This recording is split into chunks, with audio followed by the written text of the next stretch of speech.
to Vision 2.0. Today I am going to discuss regarding the Salt March and Civil Disobedient Movement. तो इस video में मैं आपको salt march के बारे में बताने वाला हूँ और सिविल डिसओबीडिएंट मूवमेंट के बारे में पढ़ाने वाला हूँ। साथ ही साथ मैं आपको ध्यान दिलाना चाहूँगा कि इसके पहले वाले वीडियो में मैंने आपको नॉन कोऑपरेशन मूवमेंट के बारे में बताया था, असहयोग आंदोलन के बारे में बताया था।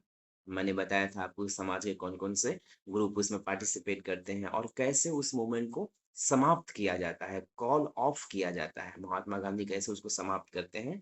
तो चलिए चलते हैं, इस वीडियो में मैं आपको सॉल्ट मार्च के बारे में बताते हैं। सॉल्ट मार्च का मतलब होता है नमक सत्याग्रह। नमक सत्याग्रह क्या है? जैसे सॉल्ट का मतलब क्या हुआ? नमक। और मार्च का मतलब क्या हुआ? जब किसी को आप विरोध करते हैं, विरोध दर्ज करवाने के लिए आप काफ़ी लोगों के साथ मतलब कई झुंड के साथ जब आप मार्च करते हैं, पैदल यात्रा करते हैं, तो उस टाइप के जो गतिविधियों को हम मार्च कहा जाता है ना? तो सॉल्ट मार्च का मतलब हुआ नमक सत्याग्रह। आगे हम इसके बारे में डिटेयली पढ़ाने वाले हैं।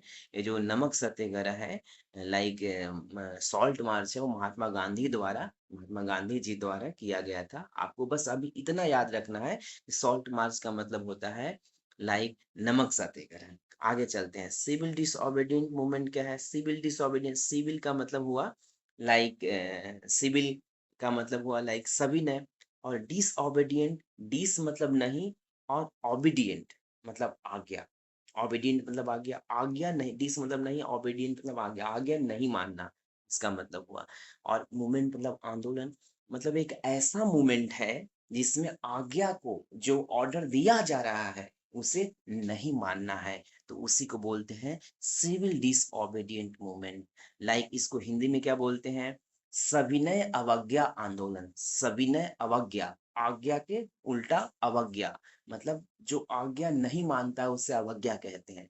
तो ये ऐसा एक मूवमेंट था, सिविल डिसओबीडिएंट मूवमेंट, जिसमें जो ब्रिटिश अंपायर द्वारा रूल एंड रेगुलेशन बनाया जा रहा था उसको नहीं मानना था। ठीक है ना? तो चलिए आगे चलते हैं। लाइक और एक बात और यहाँ पर ध्यान रखना है आपको कि सिविल डिसओबीडिएंट जो मूवमेंट था, है ना? इसको शुरू शुरू करने के लिए सॉल्ट मार्च किया गया था, है ना? ताकि लोग मोबिलाइज हो, है ना? एक माहौल बने, एनवायरनमेंट बने। चलिए, Mahatma Gandhi found in salt a powerful symbol that could nation on 31st January 1930. He sent a letter to Viceroy Irvin and stating 11 demand, and some of these were of the general interest and other were specific demands of different class and from the industrials to peasant। कहने का मतलब है कि जैसे महात्मा गांधी को एक pan India movement शुरू करना था, एक वो ऐसा आंदोलन शुरू करना था जो पूरे भारत के जो वर्ष के जो लोग हैं अलग अलग ग्रुप के सब उसमें पार्टिसिपेट करें, और उस मूवमेंट का नाम होता है सविनय अवज्ञा आंदोलन। सिविल डिसओबीडिएंट मूवमेंट था। लेकिन इसको अभी वो सोच ही रहे थे कि शुरुआत करना है। अब वो कैसे शुरुआत करें, इसके लिए वो एक प्लान करते हैं कि एक मार्च करते हैं। मार्च यानी लाइक सॉल्ट मार्च जिसे अभी बताने वाला हूँ। लेकिन ये मार्च करने से पहले महात्मा गांधी लाइक सिंबल ढूंढ रहे हैं। सिंबल का मतलब क्या है? प्रतीक। प्रतीक क्या कहने का मतलब है? एक पावरफुल सिंबल ढूंढ रहे थे कि एक ऐसा रीजन मिले जिसके तहत हम लाइक उस रीजन से लाइक अमीर गरीब सब अटैच रहे। तो और वो रीजन क्या था? लाइक सॉल्ट था। अब यहाँ पर एक बात आपको समझना है कि salt, Mahatma Gandhi found in the salt a powerful symbol. उनको लगता है कि जो सॉल्ट जो है, नमक है, पावरफुल सिंबल प्रतीक हो सकता है। कैसे? इसलिए हो सकता है क्योंकि नमक सभी को यूज करते हैं, है ना? नमक से, सॉल्ट से सभी कोई संबंधित है। अमीर भी खाता है, गरीब भी खाता है, राजा भी खाता है, रंग भी खाता है ना? पुअरेस्ट पर्सन भी खाते हैं और रिचेस्ट पर्सन भी खाते हैं। तो इसलिए उनको लगा कि ये जो सॉल्ट है सभी व्यक्तियों के जीवन को प्रभावित करता है। तो ये आंदोलन के लिए सही सिंबल हो सकता है, पावरफुल सिंबल हो सकता है। इसीलिए उन्होंने इसे सॉल्ट को पावरफुल सिंबल के रूप में चुना और आगे फिर सॉल्ट मार्च करते हैं, है ना? आगे चलते हैं। लेकिन इस मार्च को करने से पहले महात्मा गांधी एक लेटर लिखते हैं ऑन द 31st जनवरी 1930 में। उस समय के वायसराय थे, वायसराय इरविन उनको लेटर लिखते हैं कि हम एक सॉल्ट मार्च करने वाले हैं, मूवमेंट चलाने वाले हैं, है ना? उसमें ये चीज़ भी मेंशन होता है, लेकिन उससे पहले उन्होंने लेटर में लाइक 11 डिमांड मतलब शर्त रख देते हैं कि 11 डिमांड आप पूरा कर दो, अदरवाइज नहीं पूरा करने पर हम मार्च करेंगे। हम लाइक उनका जो डिमांड नहीं पूरा होगा तो हम पैन इंडिया मूवमेंट करेंगे। तो ये जो डिमांड 11 डिमांड लेटर में लिखकर भेज दिया जाता है कि he sent a letter to viceroy. He sent मतलब भेजना, वो भेजते हैं लेटर। इसमें 11 डिमांड रहते हैं और ये जो 11 डिमांड है वो कुछ तो जनरल इंटरेस्ट के होते हैं, है ना? और कुछ स्पेसिफिक इंटरेस्ट का डिमांड होते हैं। जैसे जैसे कुछ डिमांड तो अलग-अलग क्लास से रिलेटेड होते हैं। जैसे कुछ डिमांड उसमें था जो इंडस्ट्रियल्स लोगों के लिए फ़ायदे के लिए था, और कुछ जो डिमांड था पीजन के लिए था, कुछ लेबर के लिए था। मतलब कहने का मतलब है उन 11 डिमांड में कहीं न कहीं सारे सोसाइटी के सारे लोगों का हित छिपा हुआ था, है ना? आगे चलते हैं। बोलता है this idea was to make a demand wide range so that all the class within the India society could identify with them and steering of all was the demand to abolish the salt tax, and salt was the something consumed by the rich and poor and alike, and it was one of the most essential item of the food। कहने का मतलब है just मैंने बताया ना कि ये महात्मा गांधी जो इसे नमक को सॉल्ट को सबसे पावरफुल सिंबल क्यों चुनते हैं? इसलिए चुनते हैं क्योंकि ये सबको जीवन को प्रभावित करता है ना? इसलिए वो उस डिमांड में एक डिमांड रख देते हैं, जो 11 डिमांड था उसमें लिखते हैं डिमांड एक रहता है कि demand to abolish the salt tax. जो सॉल्ट जो टैक्स आप लगा रहे हो उसे हटा दो। उसे हटाने की डिमांड किया जाता है, लेकिन इरविन ने इस बात को नहीं मानता है ना? बल्कि कोई भी डिमांड को शुरुआत में मानने को तैयार नहीं होता, बाद में मानता है मूवमेंट के दौरान में, है ना? वो आगे हम बताएँगे। The salt was the something consume, ये कंज्यूम मतलब यूज़ करना, यूज़ किया जाता है बाय रिच एंड पुअर। सबके द्वारा किया, अभी जस्ट तो बताया, है ना? कि सबके द्वारा किया जाता है, सबके जीवन को, और एसेंशियल आइटम है, खाने में तो बहुत महत्वपूर्ण आइटम है, बिना नमक के तो खा नहीं सकते। तो इसलिए इन्होंने पावरफुल वेपन के रूप में इसे सिंबल के रूप में चुना था और मूवमेंट को आगे बढ़ाया था। आगे चलते हैं। Like Mahatma Gandhi, the later was in a way an ultimatum, and if the demands were not fulfilled by 11 March, and the later stated the Congress and would launch a civil disobedient campaign।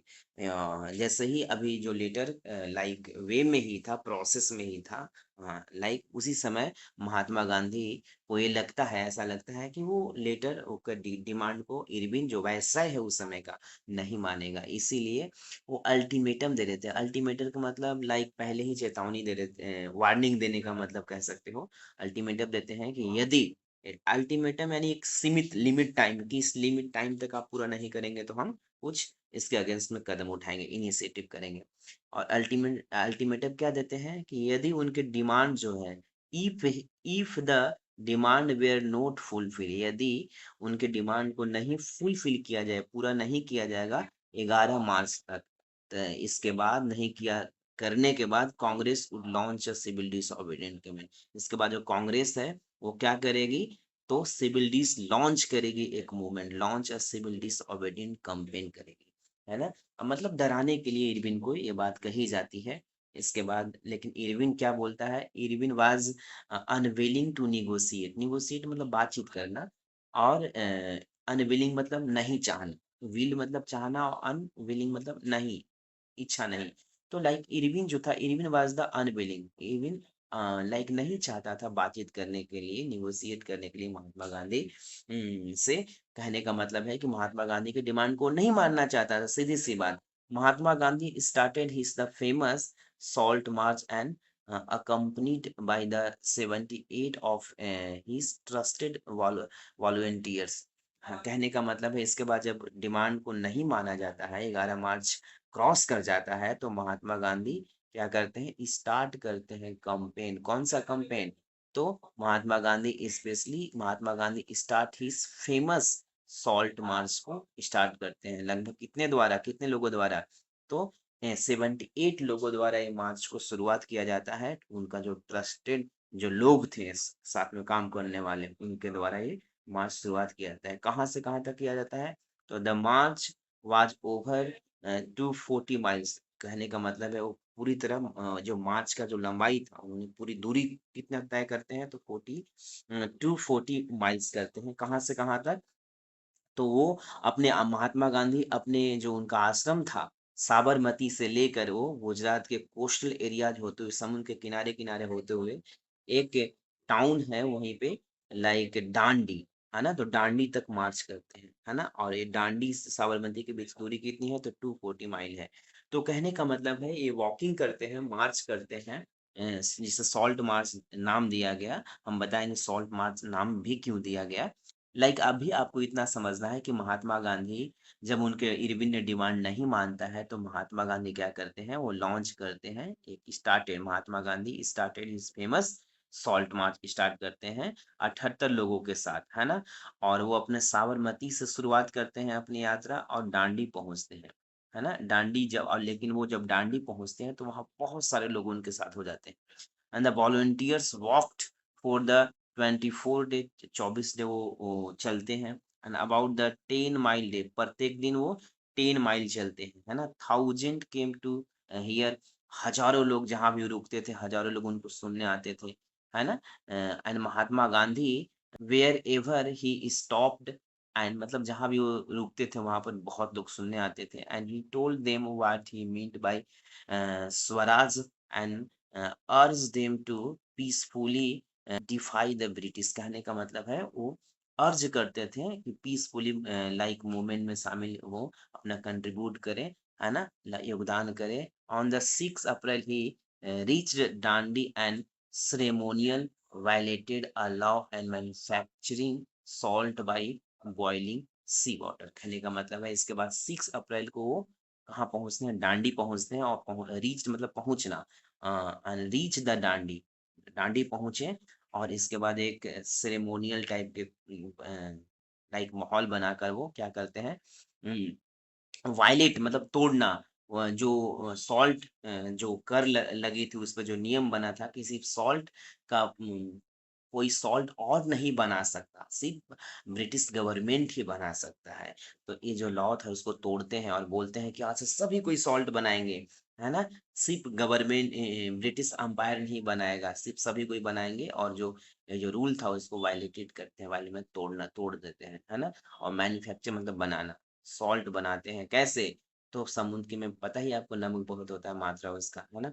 तो सब water के, जो सी water को boil करते हैं, उबालते हैं, salt बनाकर, पहले मतलब गांधी जी बनाते हैं उबाल के, इसके बाद बोलते हैं कि आज से सभी कोई, आज से सॉल्ट पर लगने वाली टैक्स ना कोई देगा, और ना कोई नमक अब जिसको मन है वो बनाएगा, सभी को। इसके बाद जैसे ही श्री गणेश करते हैं, शुरुआत करते हैं, लाइक सॉल्ट जो टैक्स को हटाने का, मैन्युफैक्चर करने का, और लॉ को वायलेट करने का। इसके बाद तो फिर बाढ़ आ जाती है, फ्लड आ जाती है, सारे लोग इस रूल को तोड़ना शुरू कर देते हैं और सभी कोई सॉल्ट बनाना शुरू कर देते हैं। और यहाँ से सिविल डिसओबीडिएंट मूवमेंट, जिसे हिंदी में बोलते हैं सविनय अवज्ञा आंदोलन, की शुरुआत होती है। मैंने आपको शीर्षक में ही बताया था, टाइटल में ही बताया था कि सविनय अवज्ञा, है ना? आंदोलन, अवज्ञा मतलब आज्ञा नहीं मानना। तो यहाँ पर भी सॉल्ट पर लगने से रिलेटेड जो लॉ था उसको तोड़कर महात्मा गांधी ने क्या किया? ब्रिटिश अंपायर के जो आज्ञा था, ऑर्डर था, वो नहीं माना, है ना? वायलेट किया, है ना? तो इसी तरह वो सबको प्रमोट भी करते हैं कि आप सब तोड़ो, सॉल्ट पर लगने वाली जो टैक्स है मत दो, है ना? उसकी बात मत मानो, आज्ञा, आगे लॉ, लॉ के मतलब कहने का मतलब है एक तरह से लॉ भी तो एक ऑर्डर ही है ना? वो ऑर्डर ही तो दिया गया है ना आपको, लॉ के द्वारा, किसके द्वारा दिया गया है? आपके ऊपर, लाइक ब्रिटिश एम्पायर के द्वारा। तो इसीलिए इस मूवमेंट का नाम पड़ा सविनय अवज्ञा आंदोलन, है ना? इंग्लिश में सिविल डिसओबीडिएंट मूवमेंट। आगे बोलता है, this mark the beginning of the civil disobedient movement. मतलब यहाँ से बिगिनिंग मतलब शुरुआत, सिविल डिसओबीडिएंट मूवमेंट का शुरुआत मार्क किया जाता है ना? ये जो घटना है, यह मार्क करता है, संकेतित करता है कि सिविल डिसओबीडिएंट मूवमेंट शुरू हो चुका। And how was this movement different from the non cooperation movement? अब पूछता है कि ये कैसे civil disobedient movement non cooperation movement से अलग था, मतलब असहयोग आंदोलन सविनय अवज्ञा आंदोलन से कैसे अलग था, डिफरेंसेस क्या थे? And people were now asked not only to refuse cooperation, है ना? तो इस तरह से हमने देखा कि लाइक सिविल डिसोबीडिएंट मूवमेंट की शुरुआत कैसे होती है। तो शुरुआत इसकी लाइक सॉल्ट मार्च, नमक सत्याग्रह से होता है। चलिए इस चीज का मैंने आंसर भी आगे आपको मिल जाएगा कि दोनों में अंतर क्या है। चलिए मैं आपको अंतर बता देता हूँ कि how was this movement different from the non cooperation movement. ये जो मूवमेंट था सिविल डिसोबीडिएंट मूवमेंट, वो नॉन कॉपरेशन मूवमेंट से कैसे अलग था? तो पहली तो बात ये है कि बहुत सारे सिमिलैरिटीज इनमें होती है ना, समानताएं थी। लेकिन जहां तक असमानताएं की बात है, डिफरेंसेस की बात है, तो डिफरेंसेस पहला तो ये था, इनके मीनिंग में ही डिफरेंसेस छुपा हुआ है। डिफरेंसेस क्या हो सकता है दोनों मूवमेंट में? तो पहला सुनिए, जो नॉन कोऑपरेशन मूवमेंट था, नॉन मतलब नहीं, कोऑपरेशन मतलब सहयोग। ब्रिटेन को सहयोग नहीं करना, है ना? जिसे नॉन कोऑपरेशन मूवमेंट कहते हैं।